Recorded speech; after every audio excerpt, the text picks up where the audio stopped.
What's up, y'all, and welcome to another episode of In the Wild. I hope you are enjoying 2023 so far. We have so much going on this year, and it's been a really cool school year so far. And just thinking of student life and all the cool things that are happening, I'm really excited for today's episode because we're talking to two very involved students, and they are part of our Black Greek lettered organizations. So you may not be completely familiar, but these are also called the Divine Nine. And we have two members from different orgs. First is Tyler Love, and the second is Akaylah Pryce. And they're going to talk to us a little bit about their respective orgs, but also their journeys with the university. And if you were considering joining one of these organizations, what that might look like for you. So I'm excited to talk to them. So here we go. Tyler, Akaylah, welcome to In the Wild. So excited to have you both. And just to dive right in for each of you, can you share a little bit about why you wanted to join your respective organizations? Yes, so I grew up with a lot of AKAs surrounding me. Like my best friend's mom was an AKA and she considered me like her second daughter. Aww. And then my mom's friend at work, she turned out to be an AKA and she was really close to our family. So just seeing them and just seeing the things that they would do and just showing what it truly means to be an alpha woman, like through them, just made me think, oh yes, like this is the one. Like I knew I wanted to join a Greek org when I got to college, and then just after doing research and like seeing the influence on them in my life and just how they just truly see me as a second daughter, and just knowing that I want to give back in that way, I just knew that Kappa Alpha was the one for me. What about you, Tyler? So I'm a first generational Greek, so I had no Greek in my family. But when I first got here, there was a tabling event for all the organizations on campus, and I was able to speak to my prophyte, and he was able to give me more information about fraternity and what they do. They then had a Meet the Greeks event at my dormitory, and so after that, I looked more into it. I found out I had connections as my mom was Miss Phi Beta Sigma at Payne College. Oh, wow. And so at that point, I decided to look more into it, do my research, and that first meeting I went to. And so the main reason I really joined was their sense of community building and really community engagement, where they really hone in and interact to help build and keep a strong community that they stay in. I love that. So for you, you knew that you were wanting to join a Greek org before you got here. What about you, Tyler? Was that part of your goals when you first came here, or? Initially, no. I didn't. To be honest, I didn't know anything about Greek organizations before I got here. But when I got here, the tabling events that they had that I went to just to see with friends, I looked more into it because it really caught my interest. And I guess for your chapters here, like what were some of your first impressions, like before you joined, and I guess kind of figuring out what org would be right for you? Like what were your first impressions of the chapters here? I was trying to find them. I didn't know where they were, but let's see. My prophyte Christina, she had followed me on Instagram from like the moment that I got here. So I was like, yes, like I found one for me. And then every time I would just see her on campus, she would just be so friendly, waving, smiling. So I was like, yes, like that's what I want to be. And then just knowing that like I didn't see a whole lot of AKAs on campus, I just wanted to be part of the people that just kind of made our chapter bigger. And then now I think we're the biggest chapter on campus, so. Oh, wow. So with me, it was essentially the same as Akaylah's. I was able to introduce to my prophyte Adrian at the tabling event that we went to. He was very kind, very nice. He was very generous. He really had an interest in what I wanted to say. And then as you continued on and they had to meet the sequence event at Oak Hall, I was able to meet my other prophyte, Sarky. He was so energetic, so forward. He was very much in the sense of, I want to know that, hey, I want to know what you're doing today. I want to keep you in contact. And as continued on, I was able to meet older brothers in Sigma who really took a liking and carried me, especially ones that come from Payne that knew my mom while she was the Miss Phi Beta Sigma there. What was that like, knowing that your mom had a connection to the, well, not the fraternity chapter here, but in close proximity? It was very shocking because initially I didn't even know that she had connection to the fraternity until I went to her homecoming 2 years ago and she introduced me and I was like, oh, I met them before. She's like, oh yeah, I went to school with them. They were helping me when I was in Phi Beta Sigma. And so I talked to her more about it and she really told me how nice the chapter was, how good the members were, and how much work she had to get done to not only further her enterprise, but further her career. At one point, was there a point where you were like, okay, Mom, why didn't you say this earlier? Or why didn't you mention this at any other point in time? There was a little bit of a point, but keep in mind, I didn't really know much about Greek, and I wasn't really aiming to go Greek in college. As I said, I was the first generation Greek within my family, so we didn't really have a lot of connections to Greek, like outside of my mom being Miss Phi Beta Sigma at Penn. I gotcha. And so Akaylah, aka or Alpha Kappa Alpha, for those who are unfamiliar, is one of the first Black sororities. So, in terms of like a legacy perspective, what does that mean to you to be kind of uphold that and be a part of that organization? To be the first and the finest, I don't know. It just keeps me in mind that while I am still Akaylah, I carry the legacy of so many sorors who have done great things before me and who are continuing to do great things.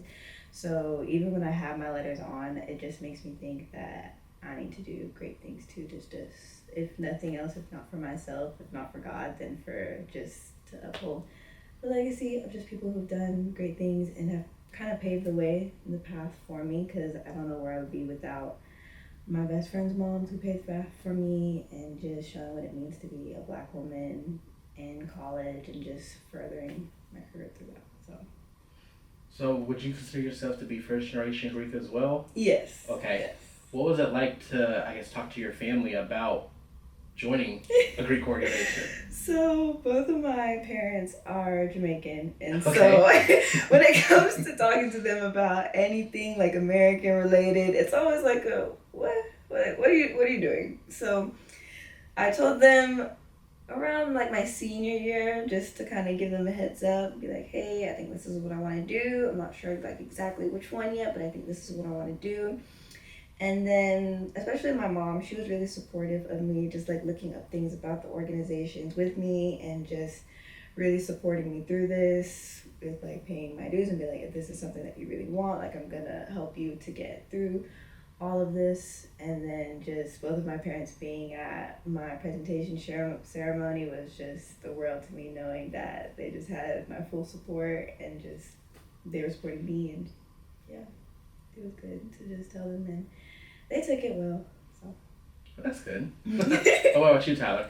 When I first came to my parents about it, they were honestly confused. They didn't see me going for Greek. But the more I explained the reason of why and people that I met, they were very much willing. My dad, he had helped me and my mom pay out certain parts of it. So when my dues came, and then having my mom, my dad, and my uncle at my presentation was just the biggest thing in the world. I love that. And Phi Beta Sigma also has a very rich history. So what does that mean to you to be able to uphold your organization's letters? To uphold my principles, which are brotherhood, scholarship, and service, really means everything to me. Like, even before I crossed, I was part of the multicultural mentorship program. I was trying to figure out other clubs to organize and help on campus. But now that I have these letters, I have to realize every day that whatever I do will be a reflection of Sigma, be a reflection of my chat, a reflection of my fraternity. It'll be a reflection of me. So I initially do my best and whatever I can, whether that be volunteering at events, helping set up, helping people on just their day-to-day lives, even without the recognition. I still have to realize that Sigma will be on my name. And so Black Greek-lettered organizations obviously have a very long history in our country. What would you guys say, just, I guess, the current state of what it's like to be a part of one of these organizations in 2024? Because obviously, when those organizations were created, times were a lot different. So, Right. yeah, what does it look like to you guys to be a part of an organization like that today, in today's time? I don't know. I mean, it's just a continuation of legacy despite everything that's going on in the world. It's just a matter of knowing the true values of where it started and just knowing that, like, you need to continue it because it was hard back then and things are not the same now, but at the end of the day, like, the values are still the same. Like, at the end of the day, whether we started in 1908 or whether it's 2024, like, we're still going to be of service to all mankind. And so just knowing that I need to continue to be of service to all mankind, that shouldn't necessarily change from whatever time period we're in. Do you have anything to add to that? Essentially just keeping the same as Akaylah, I feel as if it's a continuation of what was started from the 90s, from the 1900s. It is a continuation of what we do, the programs that we push, the initiatives that we do. how can we help build our community in several ways, whether that be voting, crisis relief, or just helping in any way that we can. I feel like us as new Greeks coming in, we are still continuously helping build a path and pave a way for anybody who wants to come to D9 to help uplift their community. What misconceptions do you think people still have with the Divine Nine organizations? Hazing? That you have to get hit in order to gain some sort of respect and to do something within your respective organization. Because it's not about that. Like, if I get hit, it shouldn't be that for me to want to be a part of a sisterhood and for me to want to help people to get somewhere. Like, the whole point of joining my organization was because I wanted to gain some sort of sisterhood, because I wanted to be of service to my community, whether that's with the children or whether that's with college students or whether that's with older people. So I feel like a common misconception is just that you have to get beaten down and bruised in order to help people. And that's just not the case. You should want to help the people that have been beaten down and bruised. So that makes sense. I would agree with Akaylah on this one. One of the biggest misconceptions within D9 culture and then the upcoming generation is hazing. No one should have to put hands on anybody for it to join any generation. It should not be based on who has brought you in and how they brought you in. It should be based on your work that you're doing to continue the good work of your organization and the good work of your respective chapters. Let me backtrack a minute, since you mentioned hazing. Like, for those who are unfamiliar, how would you define hazing? I would say hazing is just physically beating somebody down because they've been beat themselves just to gain some sort of respect. So whether that's something that they have to learn, like let's say you have to learn your founders and you didn't get it right and you would just get beaten because you got it wrong. So just getting punished for certain things like that. So I would say that's pretty much the thing. And I guess shifting gears a little bit outside of that, social media has also kind of transformed how you guys are able to connect and present yourselves to others. So what do you think the influence looks like on social media when it comes to people joining or connecting with these organizations, especially online? I don't know. I mean, social media has been a big platform. I know, like, especially in Georgia, whenever we see a chapter that's in Georgia, like that's nearby, we always want to go travel to go see their probates, whether it's just to support somebody that is in the same organization as us or whether it's somebody that's in a different organization. At the end of the day, we're still D9. So I feel like social media kind of brings us together and connects us, because even if we see like a stroll that we think is cute or like a flyer that we think is cute or somebody promoting a new line that came out, and then you see everybody in the comment section saying like, congratulations Soror, congratulations brother, sister, just whatever the case may be, people are still connected through social media and just supporting, even though like we're in Georgia and they're all the way in California or in Massachusetts or wherever the case may be. Social media just kind of brings all of us together if we can't physically be there.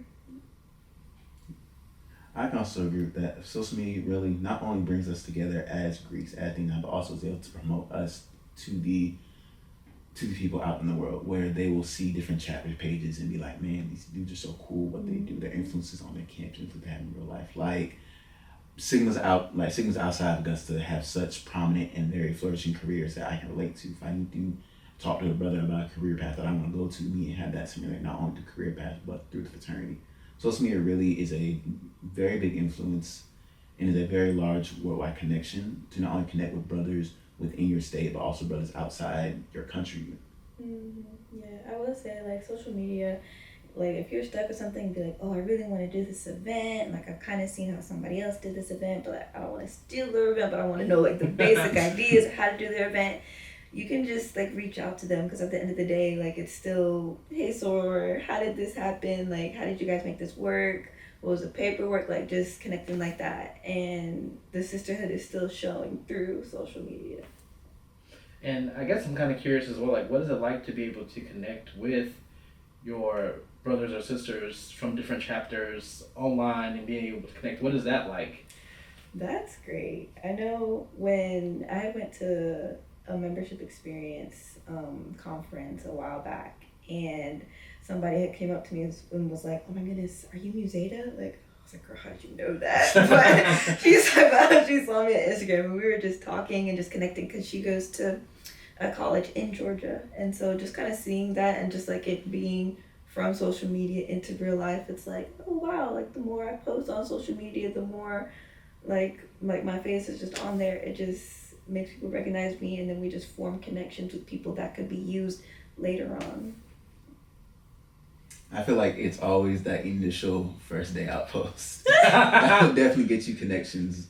Whenever you post your first day out post, you will have thousands of followers from other chapters, and you'll be like, I don't even recognize you. But I can agree with Kayla. I'm going to conferences and talking to fellow brothers who either crossed the Tsunami or crossed in the past or now just online. It is honestly just really great to interact with those brothers, as I didn't have any connection with y'all prior to me joining the fraternity, but now that I've joined and now that y'all see me, like you're like, oh, you're Tyler from Baby Again, right? I'm like, oh yeah, I recognize you from so-and-so's post. It's just having that whole new network of brothers worldwide is just a truly unique thing that can really uplift your experience, not only with your mental, but also career-wise. Yeah, I love hearing that y'all have great experiences connecting on campus, but also online and off campus. That's great. And what is it like for you guys connecting with, I guess, different members from different organizations and different chapters outside of your fraternity and sorority? What does that feel like? Just the D9 love of it all. That's something that I want to experience more. Like I definitely want to go travel to not only like other AKA events, but just also just D9 events in general. Because, I mean, at the end of the day, like, we're still a D9. So if I go and see my club from a different organization, just another 5, it's like, oh my goodness, like, we're connected. And that's just so great. So that's something that I definitely want to explore a lot more. But I feel like it would be great because we're just all number 5s walking around. I feel like that'd be wonderful. I think with me now, we're about to be 2 years in. When I first crossed, I went to about every probate that was I went to Akaylah's probate, I went to probates at Payne, I went to probates outside the city that went from my organization, and really building those connections with outside of my own organization really shows that we are all still D9. We all chose our prospective organization for a reason, but all in all, our end goal is still to uplift the community that we stay in. Like, I knew Akaylah before she crossed based on the program that we were in, and seeing her cross AKA and go to her probate, it was just a really an amazing experience.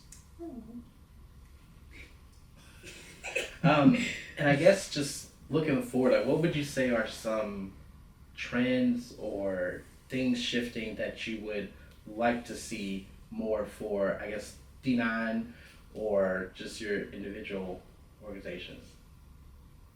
Probably more collabing on events and stuff like that, just to show more of D9 unity. Because, like, yes, you know, there's been history, and then there's the cute banter of, like, little things between orgs. But I feel like if we did more events together and we came together just to show that, like, okay, at the end of the day, even if it's not, like, the respective group that we're known for, so, like, even if it wasn't, like, an AKA and Alpha event, something like that, but, like, if it was an AKA and Sigma event, just showing that the two orgs are coming together, even if they have no, like, historical relation, it'll just strengthen the D9 unity. So I'd like to see more of that stuff, not only here, but just kind of everywhere else too. Yeah, I will also agree with Kayla. I wish for more collaborative events with outside orgs or within orgs of the D9 that are outside of our prospective like partners. Like the voting drive that all our orgs had done for this upcoming election has been such a monumental collaboration, and that we've all really had to put our step forward and put our input at that regardless of whatever organization that we are in, we are still together D9 and really pushing for a better future. Yeah. I love that, and I love that both you guys are here, kind of modeling that a little bit today for the podcast. But for those watching, stay tuned because we got more of these guys when we come right back. Homecoming is a time for the student body to get together and celebrate the university while also providing new individuals a time to let their light shine bright. With the crowning of the new King, Queen, Duke, and Duchess, every year not only do we also celebrate the reign of the last court, but also anticipate what the new court has to offer for the student body and the university. Homecoming is hands down the best time to be a student at Augusta University. The campus is alive with energy, packed with events, tons of people, and of course my personal favorite, free food. It doesn't get better than that. Homecoming is a time to truly experience Augusta. I'm from about 3.5 hours away from Augusta, and homecoming allowed me to meet so many amazing people. Without homecoming, I wouldn't have got to meet everyone, and I wouldn't feel at home as I do now. The whole week brings everyone together. Honestly, my favorite memories are all about meeting new people. Deep down, I'm a pretty shy person, but homecoming has pushed me out of my comfort zone in the best way possible. My favorite memories during homecoming week are Jaguar Mania and the fireworks show. I like to say that Jaguar Mania is a dance competition as well as a comedy show, but last year it was great being able to host it and have fun with my royal court. The fireworks show is also so beautiful, and I feel like it's a great way to start off our homecoming week. This year, I'm excited to experience homecoming as an alumni of AU. With me graduating this December, I hope that AU's experience has the same meaning post-graduation. But I'm excited to see what the new student leaders will accomplish during this week. Hey y'all, my name's John Blaylock. I'm your 2024 Homecoming Duke, and I'm excited for homecoming, so you should be too. Hey, I'm Addie Coker, and I'm the 2024 Homecoming Duchess. I'm ready to break it down the dance floor, so you better be too. Hi everyone, my name is Ebony Watts, your 2024 Miss Augusta University, and I can't wait to see you at Homecoming 2025 starting on Sunday, February 16th to February 22nd. Bye! Welcome back. And I guess backtracking a little bit from our conversation earlier, just in general, what drew you guys to Augusta University in particular? Because I know you mentioned about Greek life and how that kind of attracted you, but going back further, like how did you know Augusta University was the right choice for you? We'll start with you, Tyler. I knew Augusta University was the right choice based on the area that I lived in. I went to Westside High School in Richmond County, and Augusta University is one of the very big schools that everybody who graduated from my school went to. And I saw how big their medical program, how many colleges they had, their student bodies, their graduation rates, their acceptance rates. I was really interested in pulled into it, especially when all the rest of my friends in high school, like, all the best universities got our majors to graduate at the same time. So really that pulled me here was how many resources they have to not only engage, but help their student body have a fundamental and engaging career.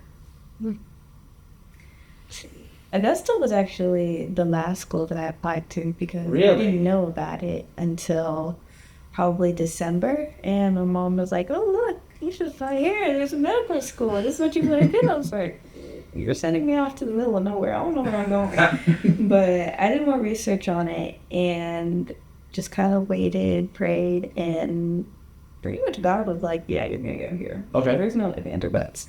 But I just like that it's a smaller community, and so I can get to know anybody and everybody just here. And then I just felt like that this was really the place for me to thrive.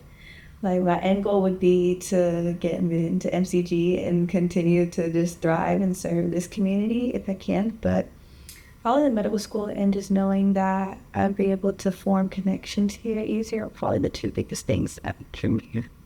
I love that. In small world, 'cause I used to work at Westside before. Really? Yeah. So obviously I'm an alum here, but my first, what I call my big boy job was working at Westside. So small world. And I'm also curious to hear from each of you, just outside of being in your respective organizations, what have been some of your most rewarding experiences just being at Augusta University? I say one of my most rewarding experiences being at this university was going through and being a mentee and then transitioning to a mentor for the multiple mentorship program. I came in my first year, didn't know who to talk to, and I signed up for this program because the first thing I saw online. But as I continued within the program, I saw the engagement they had with students and how much they helped me really get through my freshman year and to keep my head on swivel. And then transitioning from my mentee to not having my own mentor and I had my own mentee to help guide through their first year. It's just really been something that's been very big for me and that had a very large impact on my life.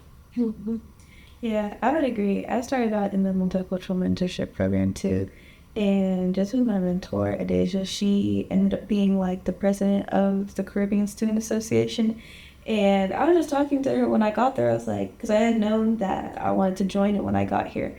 And I was just talking to her like, oh yeah, like I want to join this, I want to join that, like I want to join Pryce. And then she's like, oh my goodness, like I'm the president, like you're already in, like you're gonna be on the board. I don't understand. So just starting from there and she just opened a lot of doors for me on campus. So that was just really special. So then she plugged me into Caribsa, which then let me meet my cousins, as I call now, and then they've just connected me into just jobs and more connections and just more opportunities.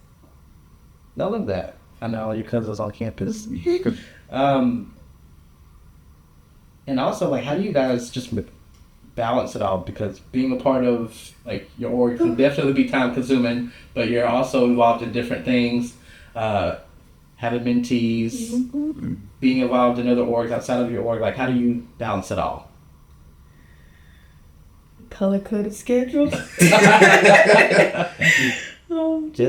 Just knowing what I can and can't take on truly, because knowing myself, like, I want to take on a lot, like I want to do any and everything just to know that I can help people. But I think the biggest thing is just knowing what I can't, because then I wouldn't be putting in my full effort towards somebody. So just knowing that feeling is just kind of what makes you think, okay, what can we balance? Like, how can we schedule this out?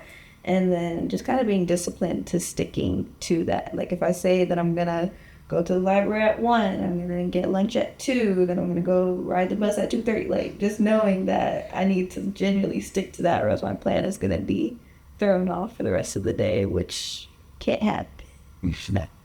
Are you color-coded as well?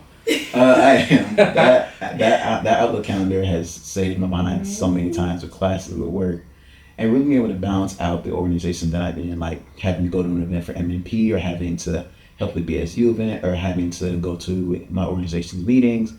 Really finding a way to balance is, as I agree with Akaylah, knowing your limitations on what you can and can't do. Like, I know if I'm busy with fraternal stuff, I cannot put 100% of my work into BSU. So I need to realize that I need to have coordinated times for each organization that I help in my group. Absolutely. When I was a student, I was definitely one of those that, like, once the spark was lit, like, I wanted to be involved in everything. So I did a little bit of everything. I didn't go Greek, but I did just about everything else that I could possibly get my hands into. And, like, I guess for you guys, like, how do you manage telling people no, like, when you can't do something, even though you really want to, or it seems like a really cool opportunity, you know that it's just like, ugh. Look at them in their eyes and just smile and be like, oh, you're so wonderful, but I really just cannot. But most of the time, if I do say no to somebody, it's somebody that, like, I'm close to, and somebody who knows that I'm tackling a whole bunch of things, and just know, like, okay, you've put your commitment into a lot of other things before, so I understand. And, like, it's just people that will genuinely care about me and my experience. If they know, like, I have a test or something that I need to prioritize and I can't necessarily come to this event, which then I know that, like, my sisters will come for me and be like, all right, I got you. Like, didn't plan on doing this, but, like, for you, like, I'm gonna make sure that we get this done, so that way you can do whatever you need to do. What about you? How do you tell folks no? Yes, I can kind of relate to Akaylah, of where if I know I'm not able to help you with the event, I will give you someone within my chat who will be help with the best kind of abilities. Like if someone asks me to make a flyer or help me with something, and I know I'm not really good at digital marketing or graphic design, I will have one of my brothers help and reach out, and really just playing on the essence of, I'm not just in my fraternity, I have other organizations that I have to take priority in, but I will very much try my best to be there to help you in any way that I can. I love that. For those who may be watching this and they may be going like, oh, I can't wait to one day be an AKA, or I can't wait to one day be a Sigma, what advice would you have for them, for those that are just considering joining your organizations? First of all, discretion. I feel like that's a lot that people don't realize, especially, like, new people coming in. But just being, like, knowing what you want for sure. So definitely I would advise to do research beforehand.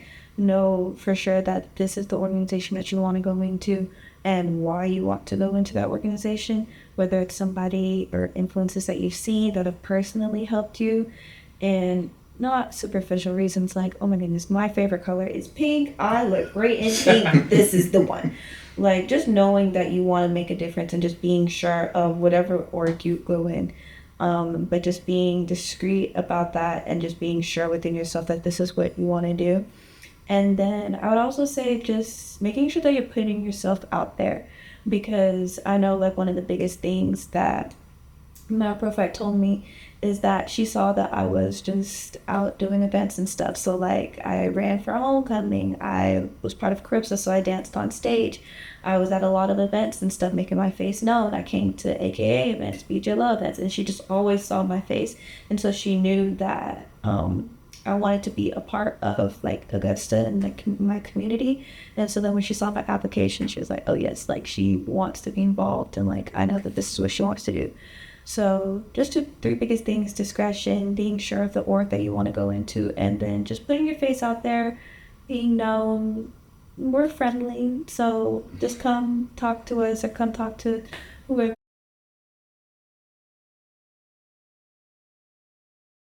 I want to agree with Kayla on the two biggest things is research and discretion. Whatever org you think you're interested in joining, please do your research on. Make sure it's an org that matches with your ideals and your moral principle.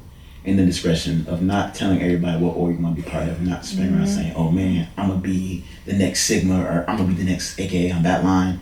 No, keeping discretion. And then one more big thing I think is keeping up your education.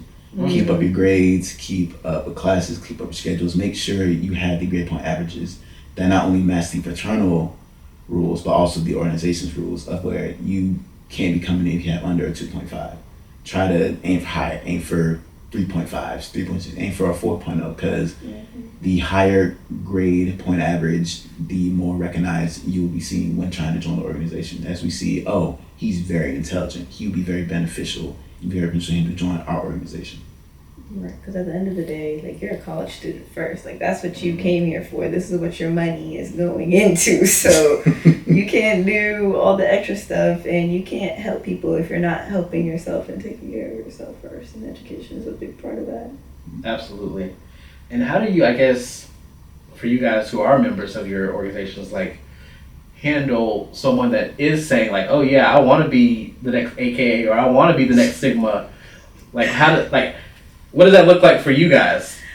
I know I've had a couple people this year, but they've been freshmen, and so you just kind of have to give them the benefit of the doubt that like they probably don't know. So if that does happen, then I'll just be like, "Hey girly, this is great and all, but make sure you don't tell anybody." Just kind of lay out the whole discretion thing that way she doesn't go. And because let's say that she's still doing her research and one day she's like, "Oh my goodness, I'm gonna be an AKA," and then the next day she's like, "Actually, after doing research, like I kind of want to join Sigma Gamma now." If she was just gonna go say it to everybody, then it would be bad for her. So I kind of just lay it out to them, just kind of gently and just being real, like, "Hey, make sure you're not saying this to everybody. I'm not going to say anything to anybody else, but just be mindful of that," because they may just genuinely not know. They may just get here and be like, "Oh my goodness, college, like, yay!" And they may not know. I would agree with Kayla on this one. Most of the time when people lack discretion, it's mainly freshmen who don't really know much about Greek life and just see the letters, the strolls, everything, and how we engage the community. But I've had times where I had to pull people to the side and be like, "Hey, I understand you're interested in my organization, but you can't be saying out loud like this, and it'd be great if you like stay in contact, follow the page, stay in contact, come to our events, but don't be bringing it out loud." Because as Akaylah said, things can change. Like people do more research and figure out, "Hey, this fraternity doesn't really match what I want to do," and go to other things. And speaking of research, what does that look like for someone who may be a freshman or someone that just saw you guys out and wants to learn more? Like, what would be the best place to get started with doing the right type of research? And every organization has their own website, and I don't know about the other ones, but I know like Alpha Kappa Alpha, they have their main website where they go over like their founders and then their history and then some impactful stuff that they've done for since we started. So just going to each organization, figuring out their values, figuring out the purpose of what they stand for, and just everything like that. But then it's also a matter of going onto like your college website and being like, do they have the organization that I want to join here? And just knowing like who's in the chapter, what is this chapter about, and just like doing research like that. So this on a larger scale, but then also on a smaller scale. I agree with him on that. On a larger scale, we all have our organization national websites that give history, prominent members, and just really gives you an overall status of the organization that you want to join. But I would say look more into the specific college chapter pages. A chapter page will really tell you everything about organization on that campus you need to know. How long they've been on the campus for, prominent members, things they have done, accomplishments, events that they usually do. So really just looking into the chapter, and then really just, because if a chapter is well known on campus, the staff will know them as well as students. So asking staff like, hey, who are the members of this, and like they seem really cool, and find those connections not only within the student body but with the staff is a really good way to figure out more about the chapter that you want to join.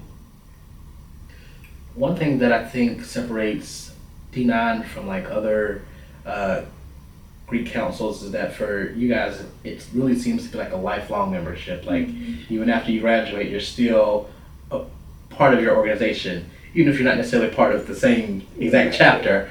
So what does that kind of look like? What does that mean to y'all? Just like one day when you do graduate, knowing that you'll be a lifelong member.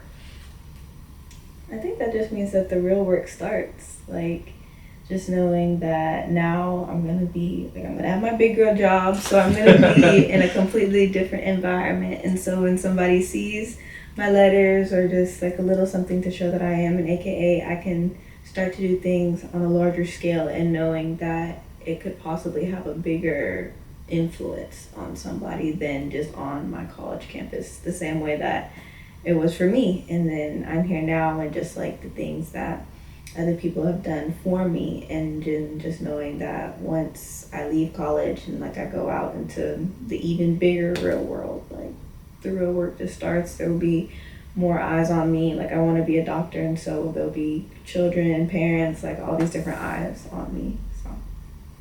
And I agree and very much love Akaylah's response because honestly, the real work does begin once you graduate. You step into the real world with whatever job application you want to go.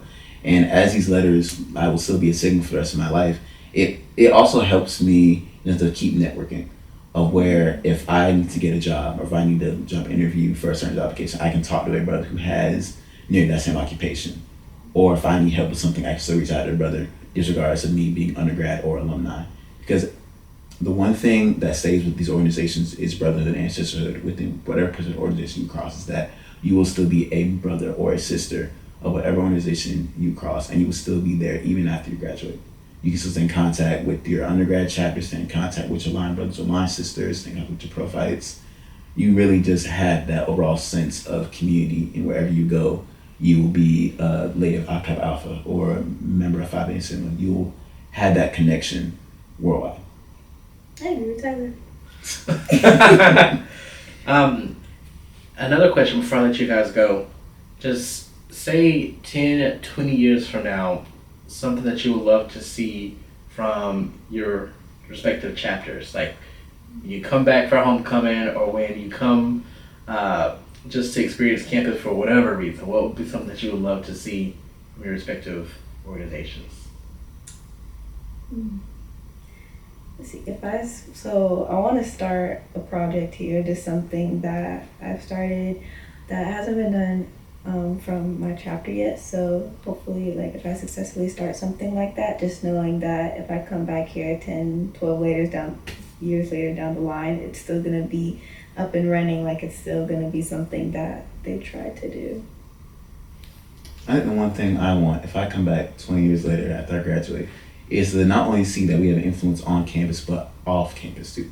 Of where not only Augusta University knows about the BGLOs chapter, but the whole CSRA knows that this is a chapter that we can rely on. If we need help with any school projects, Read Across America Week, talking more about organizations, we can call upon this chapter to help us. I love that.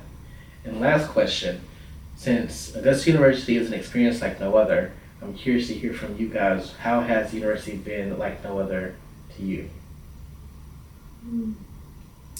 I never thought that I would cross in the first year that I came here, because I came here as a first year sophomore, and when I saw that rush flyer, like my heart started fluttering. I was like, is this the moment? Like, is this my time?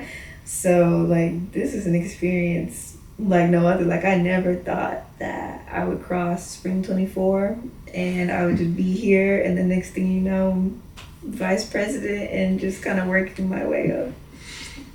I can agree with Kayla on that, as I also crossed Yes, my you freshman did. year. And it's really, truly been an experience, not only seeing how the campus respects and treats their BGLO members, but seeing how many resources they have, how many we can use for not only our personal careers, but careers with the fraternity, how many people can reach out to, how many connections we can make just going to Augusta University, how many connections that not only staff, but the student body can have within and without our retrospective fraternity or sorority life. Yeah, I will agree with that. Kind of going off of that to, I guess, kind of end. Like, I never imagined that once I crossed, just all the people that I would know, like, within Greek life. It's like, as soon as I cross, it's like, oh my gosh, like, we've been friends forever. What do you mean? What is this? So just, like, seeing all the friends and stuff that I have now when I cross, like, I never imagined that type of connection that I'd have with people. Well, thank y'all so much for being here and sharing your experiences. Thank you for being great role models for the university. And for anybody watching this, please check out their organizations, their chapter pages like they mentioned. But yeah, thanks, y'all. Thank you. Thanks for having me. All right, y'all. I hope you enjoyed that episode. I certainly did enjoy talking to Tyler and Akaylah. They're both very involved, and I always get inspired talking to students who are ambitious and kind of go after their goals. So if you like this episode, like, subscribe. Don't forget to check out their orgs if you're interested. And let's keep this conversation going on social. So tell us what you think at In the Wild Pod. And until then, I will see you guys in the next one. Go Jags!